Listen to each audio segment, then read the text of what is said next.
at the airport and go to the immigration counter, and the guy receives my passport. He sees the valid visa issued by the French embassy in South Africa. On the opposite page is blank, and he stamps it. Charles de Gaulle Airport, 16 September. Then he looks up and he sees my headgear, and lights begin to flash in his head. But this guy is a fundamentalist. He's a terrorist. He's a fanatic. Yeah, this lights, this guy here, this uniform. So, now what to do? He doesn't look like the normal types of guys that come along. The Algerians, the Moroccans, clean-shaven, bareheaded. Same thing happens here. JF Kennedy Airport. As soon as I arrived, same process. Passport. Visa is there, valid visa. So, he stamps it. And he looks up. Me, my son and my grandson, we all have a headgear. So he wants to know. So what is this for? He's not trying to be funny. He wants to know, what is this for?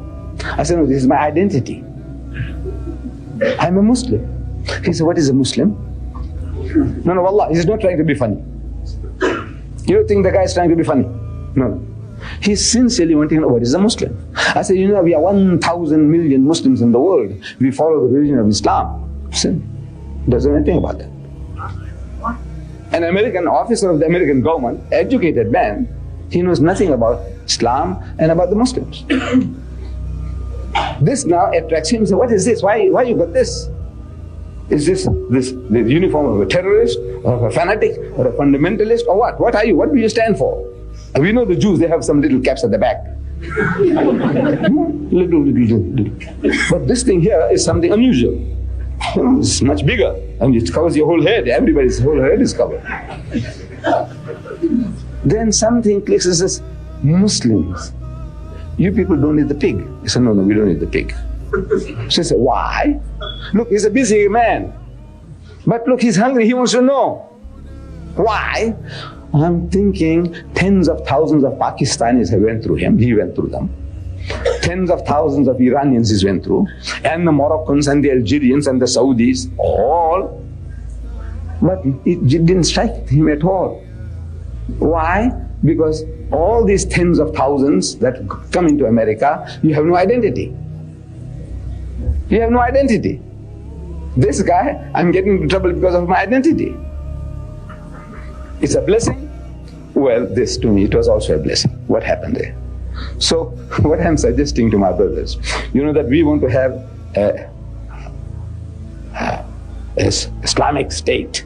We want to have an established, you know, what do you want to establish here? Khilafat. I said, very good, I'm for it, my brothers, I'm for it. But these soldiers, you my soldiers, I want you to identify yourself. I want you to identify that you are a Muslim. Damn it all, in the streets I can't make you out, who's who. I can't wish you salams. So my brother there, he looks like a Frenchman. Or he looks like an Italian. Or he looks like a Greek. Am I right? Or a Spanish, you pass for anything. Yes, you. No. You pass for anything, you know. I said, look like a Greek, you look like an Italian, you look like anything. You can pass. Like a Jew. Yeah, there's nothing except the Jews also look like, straight nose now. No more those polynoses. They're all mixed up with. So then you can, the guy just right, he stamps here, passport. You count for nothing. As soon as you have an identity, the person is interested in you. What do you stand for? Your uniform. This is your uniform. My uniform. In the aeroplane from Chicago to here, the hostess is asking, what is this for, sir? Why you got this? He said, no, we are Muslims. This is our identity. Look, they're asking us. Genuinely, they want to know. But you don't want to be recognized. And you want to establish as the Khilafah. You, my soldiers, you want to establish Khilafah. Huh? When you are terrified to own up that you are a Muslim and you want to have a Khilafah. What are you talking about? Hypocrites. Learn to identify yourself, man. And opportunities, wallah, is creating opportunities You, my brothers, you want your wives and daughters and sisters to have the hijab. Huh? Yes. Everybody must have hijab. And you don't want to be identified even as a Muslim. Nobody is telling you to have moon and star, tattooed on your forehead. Nobody is telling you that. But something simple, man, ordinary, the most harmless thing. And this identity gives you power. It will give you power, wallah. Everybody. We are 800,000, I'm told, in New York, Muslims. So they say, if you only identify yourself, you'll appear like 8 million. Do you know that? In the streets, in Manhattan, in Brooklyn, wherever they see white cap, say, there's an invasion taking place. How does the American government allow these people to come in? So many. Look at them. The Afro-American, the Iranian, the Saudi, everybody, Pakistani, everybody has got something on. Identity. It terrifies the enemy and it boosts your morale. We didn't know we are so many Muslims here. But no, you won't do it. And you inflict it on your wives and daughters. Hijab. MashaAllah. I'm for it, my dear brothers. I'm for it. But what are you ashamed of? I want to know. Why are you ashamed to identify yourself? You want your wives and daughters to get a bashing? Nobody's bashing them. Why are you afraid that you'll be bashed? Somebody's going to hit you on the head for wearing this. No.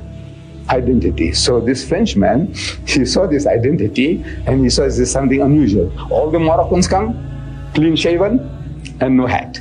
All the Tunisians come, clean shaven and no hat. All the Algerians come there, clean shaven, no hat. Right, they pass. This guy is something unusual. So he types my name on the computer and he finds me there. And it followed 3 hours of interrogation. He wrote my whole history, they wrote my history. And they kept me for 11 hours and pushed me back to London and all the trouble they gave me. Why? A nuclear power, the land of liberty, fraternity, equality. You know that? The French Revolution, they boast about liberty, fraternity, equality. That nation is terrified of this hat.